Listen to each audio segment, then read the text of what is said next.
What's up, everybody? Welcome back to the channel. Okay, so we've all seen the graph, right? The FAFO graph, if you will. You know, depending on how much you F around is depending on how much you find out, right? And, you know, the president of Colombia has been playing chicken with Donald Trump and lost, just blatantly lost outright, right? He was, you know, Donald Trump was planning on sending some of their citizens back to them. And, you know, the guy was like, no, you can't send those people back. And then they got into a little scuffle, blah, blah, blah, blah, blah. It was a whole big old news story. Well, we've got a lot going on with immigration. And I just wanted to get that out of the way that, you know, Colombia's president tried to play chicken with Donald Trump and lost badly, just outright lost. Just, right? As a matter of fact, he sent his presidential airplane to go and pick these people up. Oh, it's great. You gotta love Donald Trump coming in and just strong-arming the world again, showing everybody that, hey, we're the ones on top over here. You guys need to back off. We've been in a position of weakness for 4 years, and now we're back. So it's like Donald Trump coming out having a pissing contest with everybody. It's kind of ridiculous, but it makes a pretty good point that you're not going to push us around at all. Not anymore. Not with Donald Trump. But we had J.D. Vance come in on a Face the Nation interview. And as a matter of fact, give a masterclass on how to knock down these ridiculous narratives from the corporate press. But y'all need to smash that like button for me. If you don't mind, I would greatly appreciate that, y'all. If you could do that, that would be lovely. Subscribe if you're new around here. I would also love that as well. Share this video anywhere and everywhere you can. That's the greatest, by the way.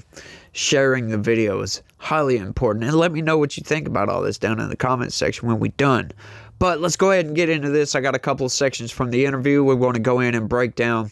So let's check this out, y'all. Specifically those allowing immigration and customs enforcement to enter churches and to enter schools. Do you personally support the idea of conducting a raid or enforcement action in a church service, at a school? Well, let me address this. Of course, if you have a person who is convicted of a violent crime, whether they're an illegal immigrant or a non-illegal immigrant, you have to go and get that person to protect the public safety. That's not unique to immigration. But let me just address this particular issue, Margaret, because as a practicing Catholic, I was actually heartbroken by that statement. And I think that the U.S. Conference of Catholic Bishops needs to actually look in the mirror a little bit and recognize that when they receive over $100 million to help resettle illegal immigrants, are they worried about humanitarian concerns, or are they actually worried about their bottom line? We are going to enforce immigration law. We're going to protect the American people. Yeah. Donald Trump promised to do that. And I believe the U.S. Conference of Catholic Bishops, if they're worried about the humanitarian costs of immigration enforcement, let them talk about the children who have been sex trafficked because of the wide open border of Joe Biden. You personally let them talk about going people like Laken Riley who were brutally murdered. I support us doing law enforcement against violent criminals, whether they're illegal immigrants or anybody else, in a way that keeps us safe.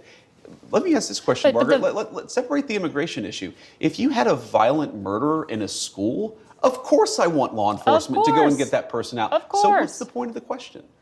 You changed the regulation this week. That's the point of the question. Exactly. Giving the authority to go into churches and go into schools. We empowered law enforcement to enforce the law everywhere to protect Americans. A chilling effect, arguably, to people to not send their kids to school. I desperately hope it has a chilling effect on illegal immigrants coming into our country. You think the U.S. Conference of Catholic Bishops are actively hiding criminals? I think the U.S. Conference of Catholic Bishops has frankly not been a good partner in common sense immigration enforcement that the American people voted for. And I hope, again, as a devout Catholic, that they'll do better. That is one of the reasons why I just cannot stand the mainstream narrative machine. They're just run with this narrative. Oh, it's going to give a chilling effect. You mean it's going to have people scared to send their kids to school? Like, wait, okay, so who are we talking about here? Are we talking about regular citizens sending their kids to school? Why would they be scared? Like, I don't understand that question fully. Like, what are you advocating for here, lady? Because that's exactly what it sounds like. It sounds like you're advocating that you don't want ICE agents to go into schools to get criminal aliens in case they happen to be in a school, right? Like, or churches, right? Because it's both. It's churches as well. Like, if a church is harboring criminal aliens, then why would you not want them? Why would you be worried about some chilling effect of people going to church? Like, if these people are U.S. citizens, I don't see where the problem is right here. What's with this back and forth? Why? These people are so smarmy, man. They come off as just evil narrative builders, if you ask me, right? Like, we're trying to do a job here. Joe Biden has allowed millions upon millions upon millions of criminal aliens to come into this country, right? And to me, from what that interview sounds like, that was new information I had no idea about. It sounds like it's not just politicians that take lobby money. It sounds like the Catholic Church is taking a little bit of lobby money there on the side as well. That's not cool whatsoever. And for them to come out and advocate for us to harbor criminal aliens, like, what's going on with this? Why? I don't understand this idea that these people that come across the border illegally slap us in the face.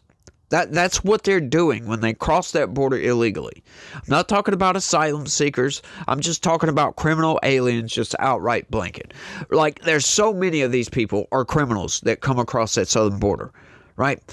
And we need to get these people out of here. We don't want to add more criminals into the country. And I cannot see an argument for advocating for keeping these people here, which sounds like exactly what they're doing. It's going to give a chilling effect.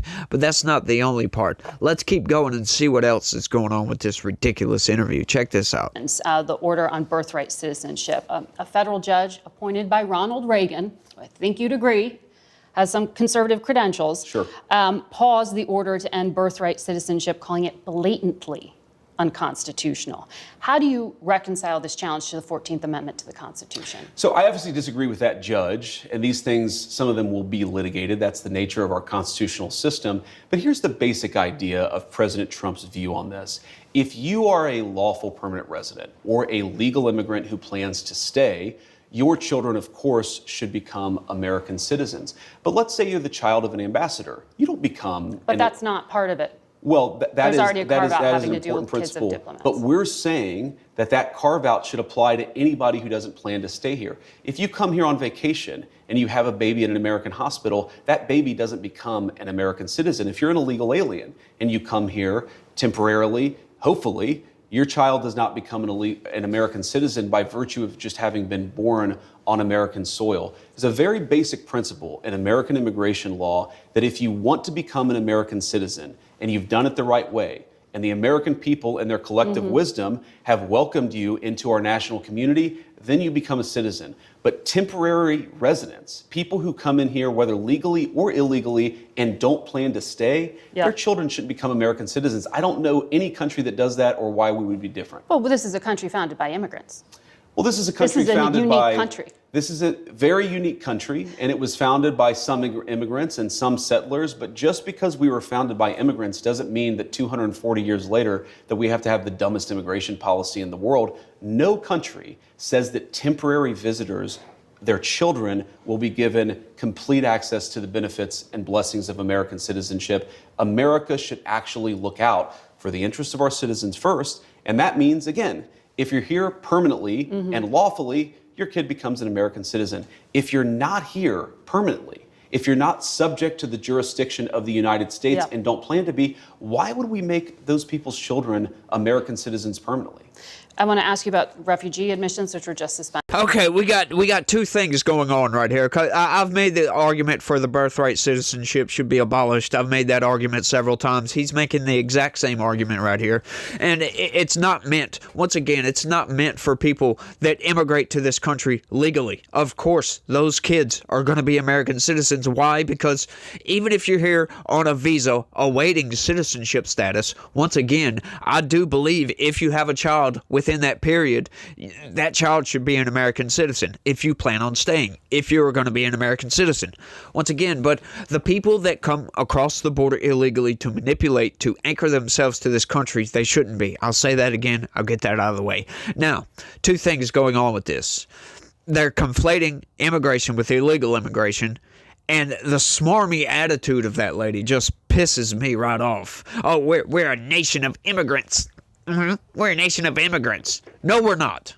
We are absolutely not. That is a blatant lie. I can't stand that talking point. We are not a nation of immigrants. Now, we've had a lot of immigration, but once again, they're conflating immigration with illegal immigration. We are a nation of colonizers. That's who founded the nation. Colonizers. And then we've had a wave after wave after wave of immigrants ever since. And for a while, that was a good thing. Nation building. We building, expanding, and growing. This is good. This is great. Now the country is getting so big, so bloated. Federal government's getting a little bit too big, too bloated. But I can't stand the idea of just unchecked, unfettered immigration. That's not the same thing as legal immigration. Right? Legal immigration, once again, that system is set up to only allow X amount of people in at a time. So these people can allowed to be, let into the country and assimilate into the population. If you just go dumping millions upon millions upon millions of people into the country, we're going to get clashes of culture because multiculturalism just doesn't work. It just doesn't work. It's never worked anywhere it's been tried. It will never work, not until we progress much further, right? Not until the cultures kind of blend a little bit better, if you will. As they stand right now, they just don't work. You just can't plop down 20,000 Haitian refugees in a town of 50,000 people and expect everything to go swimmingly. It's not going to, like what happened up in Springfield. Right, but these people are constantly conflating immigration with illegal immigration. Right, I don't get this argument. Like she's arguing, well, we're a nation of immigrants. Yes, we are. At this point, we are. Right, we weren't founded on those principles. We were founded on colonization, which is very different. Right, because you colonize, you go to a place, there's no infrastructure, there's no country, there's nothing but trees, just forest, just whatever, right? Just land. There's no country, there's no infrastructure, none of that, right? And you build the infrastructure, you build the cities and towns, you create your own country. That's vastly different than just picking up and moving to a separate country. It's vastly different. But this idea that all these illegal immigrants, because that's what the problem is, illegal migration. Not migration. I can't stand this argument, right? This is not what we're fighting against. We're not deporting migrants. No migrants are getting deported. Only illegal migrants are getting deported because they came across the border illegally. We are not a nation of illegal immigrants. I'm sorry to tell anybody. That is not an argument. You cannot make that argument to me and get away with it. But that smarmy attitude of this lady, it's going to have a chilling effect. Blah, blah, blah, blah, blah. Like, oh my goodness, we are a nation of immigrants. Like, right? She looked highly cringe in that moment, if you ask me. That smile was just a major turnoff. Like, oh God, did you see that? Ooh, kind of looked like the one I made earlier, right? Nasty. Let's keep going. Nothing to do with the U.S. border.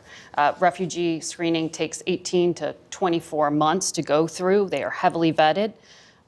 Left literally at the airport this week were thousands of Afghans, some of whom had worked with the United States government and were promised to come here. When you talked to us in August, you said, I don't think we should abandon anybody who's been properly vetted and helped us. Do you stand by that? Well, Margaret, I don't agree that all these immigrants or all these refugees have been properly vetted. In fact, we know that there are cases of people who allegedly were properly vetted and then were literally planning terrorist attacks on our country. That happened during the campaign, if you may remember. So clearly not all of these foreign nationals have been properly vetted. But there are 30,000 people in the pipeline, Afghan refugees. But my primary concern as the vice president, Margaret, is to look after the American people. And now that we know that we have vetting problems with a lot of these refugee programs, we absolutely cannot unleash thousands of unvetted people into our country. It's not good.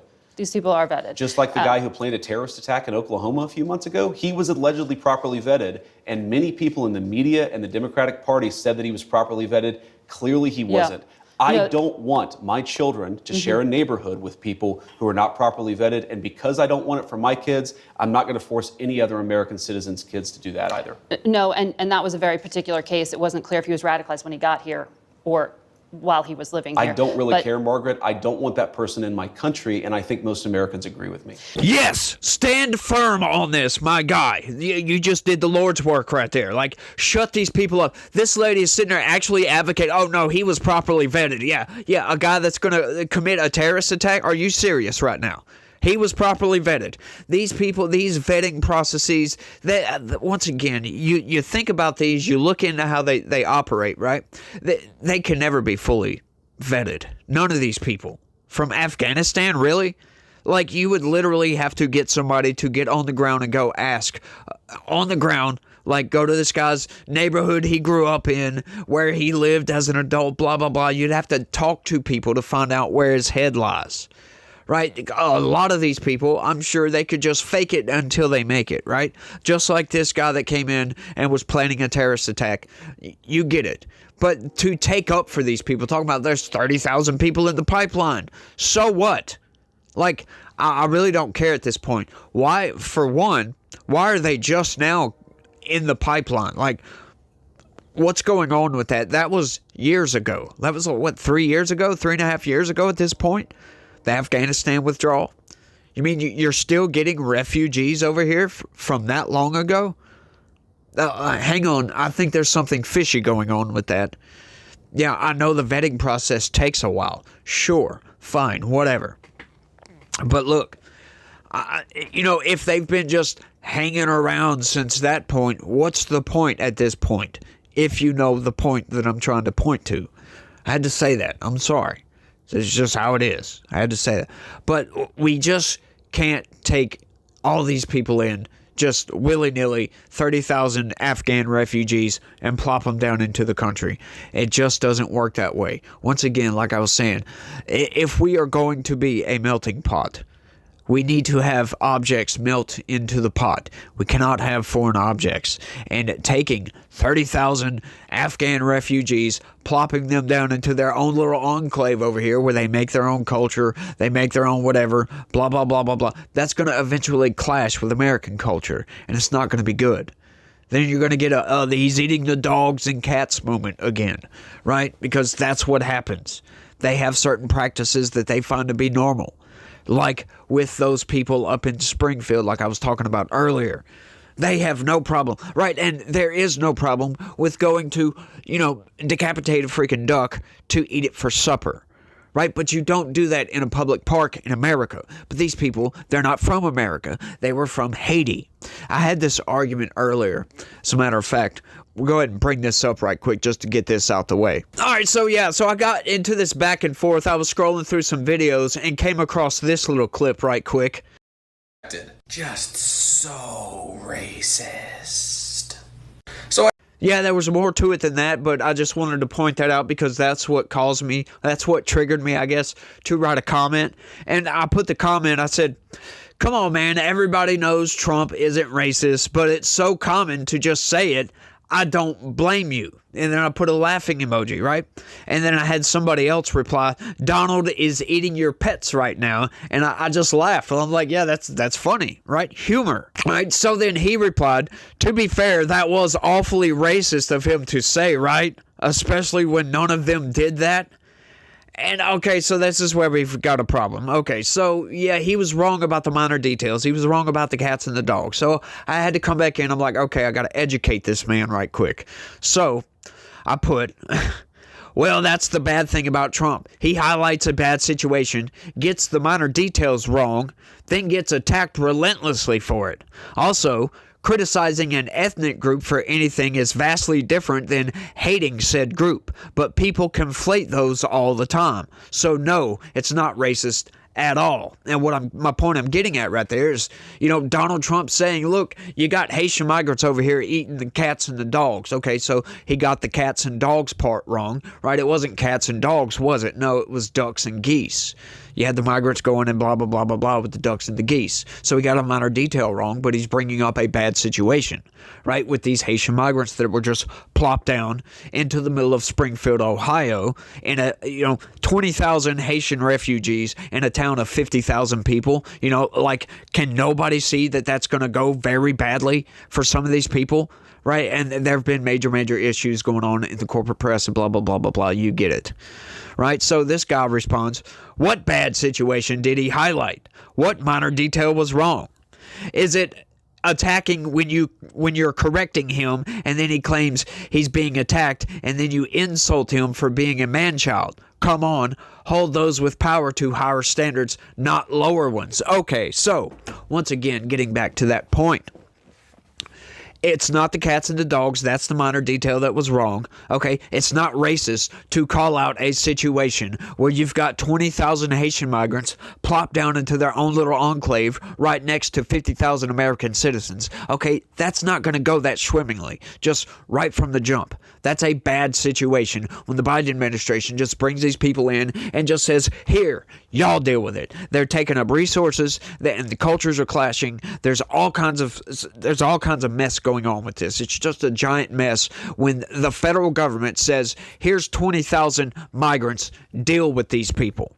Find them someplace to live, clash your cultures, do whatever you got to do. So Donald Trump is bringing up this point, gets the minor details wrong, right? But calling those issues out is not racist. Like, somebody please explain how it is racist to do that. Like, I would love for anybody to explain exactly how is that racist to say that it's bad Democrat policy to plop down 20,000 refugees. I don't understand this one whatsoever.